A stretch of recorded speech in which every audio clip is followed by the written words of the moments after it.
don't see me pray, call you up in 3 days, oh, send you a bouquet, saying it's a mistake. Drink my troubles away, one more glass of champagne, and you know I'm the first to say that I'm not perfect, and you're the first to say you want the best thing.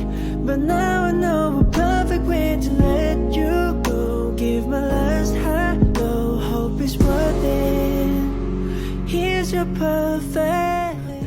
Politik dan kekuasaan bagaikan satu kesatuan yang tidak dapat dipisahkan. Bukan hanya seputar lobi dan bagi-bagi kekuasaan saja, tetapi politik dituntut untuk membangun kesadaran dan mempererat kesatuan bangsa. Tidak bisa dipungkiri memang, politik sering menjadi daya tarik untuk diikuti. Bahkan tidak sedikit orang yang ikut membahas perihal politik. Namun sangat disayangkan, politik kerap kali dinilai hanya menimbulkan kegaduhan. Banyak spekulasi miring tentang politik di negara ini. Dengan adanya kebebasan yang dibatasi, keadilan yang hanya ungkapan kata, dan yang katanya demokrasi nyatanya hanya semu belaka. Tidak heran jika sampai detik ini masih banyak masyarakat yang memandang politik hanya sebelah mata. Tidak mudah membuat masyarakat percaya akan politik di negara ini sehat dan baik-baik saja. Tetapi setidaknya masyarakat menuntut transparansi penguasa negara. Assalamualaikum warahmatullahi wabarakatuh. Kami dari kelompok 2 mata kuliah perilaku organisasi kelas M7 ingin mempresentasikan hasil kerja kami mengenai keterkaitan antara politik dan kekuasaan dalam organisasi menggunakan analisis 5C. Adapun anggotanya yaitu Rita Anggis Pratiwi, Yesi Umitasari, Nailu Hurin, Basyaruddin Faisal Raffi, Adam, Usi Apriliani, dan Misbatun Hasanah. Adapun pokok pembahasan yang akan kami jelaskan di video ini, yang pertama yaitu konteks, yang kedua yaitu konten, yang ketiga yaitu konstruks, yang keempat yaitu comparison, dan yang terakhir yaitu correlation. Yuk simak penjelasan dari kelompok 2. Selanjutnya yaitu konteks, mata kuliah perilaku organisasi dengan tema keterkaitan antara politik dan kekuasaan dalam organisasi.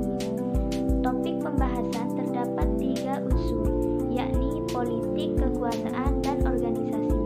Inti dari tema pembahasan adalah adanya sebagian besar penyalahgunaan kekuasaan pada dunia politik yang kerap dilakukan oleh oknum pelaku politik, menimbulkan pandangan bahwa tujuan utama berpartisipasi politik hanyalah untuk mendapatkan kekuasaan di sebuah organisasi atau instansi terkait. Dalam slide konten, saya akan membahas poin politik dalam organisasi. Menurut Kakmar dan Baron tahun 1999 yang dikutip dalam Andrews dan Kakmar tahun 2001, yaitu memberikan pengertian bahwa politik yang ada di dalam suatu organisasi itu merupakan suatu tindakan individu yang dipengaruhi oleh tujuan pencapaian kepentingan pribadi dan tanpa mempengaruhi atau menghargai well-being orang lain atau organisasi. Sedangkan politik keorganisasiannya sendiri itu serangkaian tindakan yang tidak diterima dalam organisasi dengan mempengaruhi orang lain untuk mencapai tujuan individu. Nah, perilaku politik biasanya muncul pada saat tidak ada kepastian sumber daya yang langka, unit-unit memiliki kepentingan yang terkonflik, dan yang terakhir saat anggota-anggota organisasi memiliki kekuasaan yang hampir sama. Baik, yang selanjutnya pada poin B mengenai elemen politik dalam organisasi. Ada 5 elemen politik dalam organisasi. Yang pertama yaitu inner circle relationship. Elemen ini mengidentifikasi hubungan antara manajer upper dengan chief eksekutif. Apakah hubungan tersebut bersifat kekeluargaan, kerabat, atau pertemanan? Di samping itu, apakah terjadi kolaborasi antar manajer dan apa ada grup baik dari dalam departemen ataupun dari luar departemen yang dapat mempengaruhi pengambilan keputusan? Yang kedua yaitu axis of influence. Elemen ini mengidentifikasi hubungan pertemanan dari manajer menengah atau area yang memiliki hubungan langsung ke chief eksekutif tanpa melewati manajer divisinya. Apakah ada hubungan khusus antar berbagai manajer level menengah dengan pimpinan puncak sehingga dapat mengesampingkan peran manajer divisinya?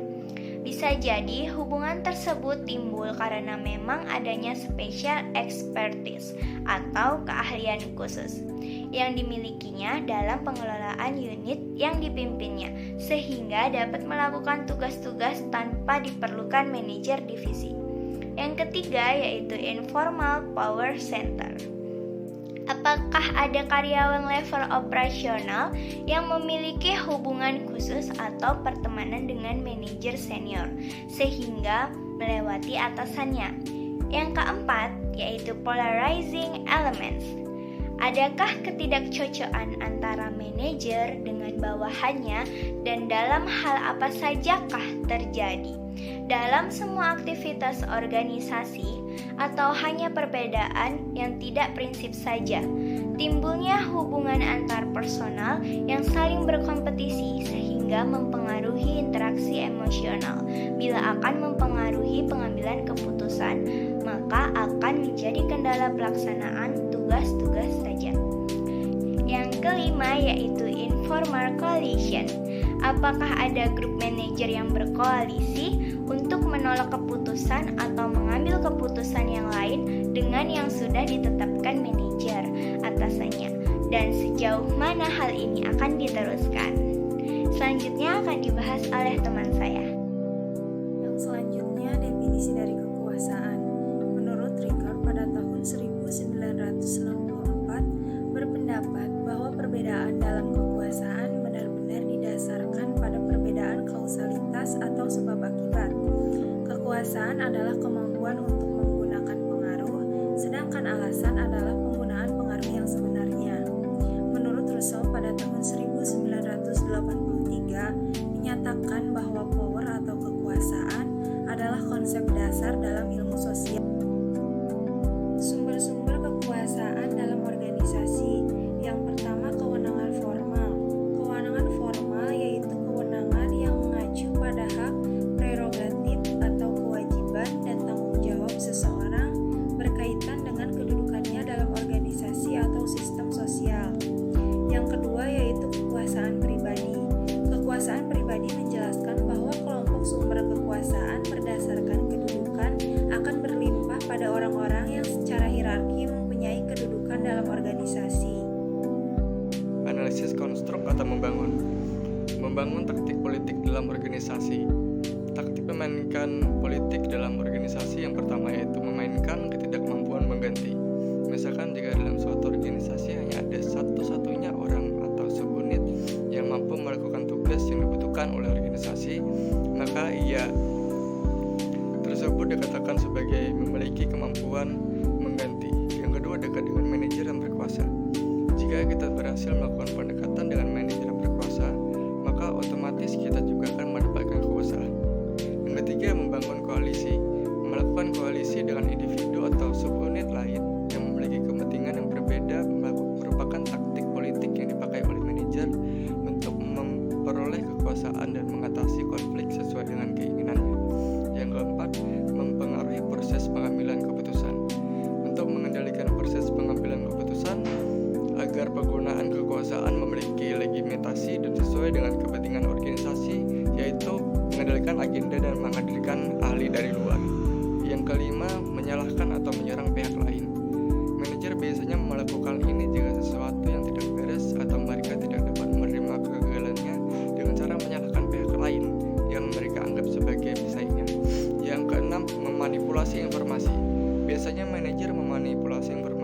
dengan cara menahan informasi, menyampaikan informasi ke pihak lain secara selektif, dan mengubah informasi untuk melindungi dirinya. Yang ketujuh, menciptakan dan menjaga image yang baik.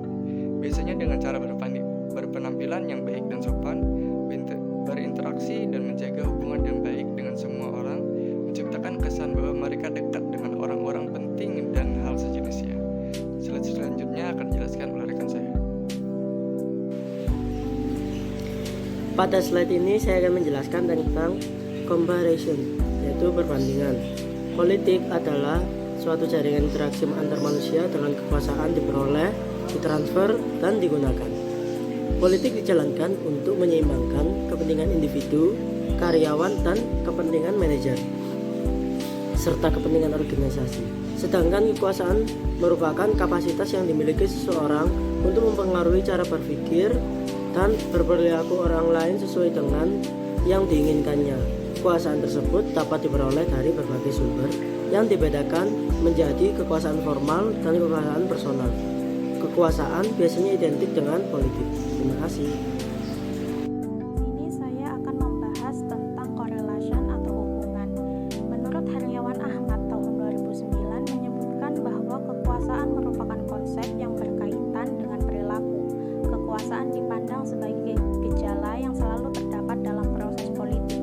Dalam kamus ilmu politik terdapat beberapa konsep yang berkaitan dengan kekuasaan atau power, seperti influence, persuasion, force, coercion, dan sebagainya. Yang pertama adalah influence, kemampuan untuk mempengaruhi orang lain agar mengubah sikap dan perilakunya dengan sukarela. Yang kedua adalah persuasion, kemampuan meyakinkan orang lain dengan argumentasi untuk melakukan sesuatu. Yang ketiga, force adalah penggunaan tekanan fisik seperti membatasi kebebasan, menimbulkan rasa sakit, atau membatasi pemenuhan biologis pihak lain agar melakukan sesuatu. Yang keempat, coercion adalah peragaan kekuasaan dan paksaan yang dilakukan oleh pihak seseorang atau kelompok terhadap pihak lain agar bersikap sesuai dengan kehendak pemilik kekuasaan. Terima kasih.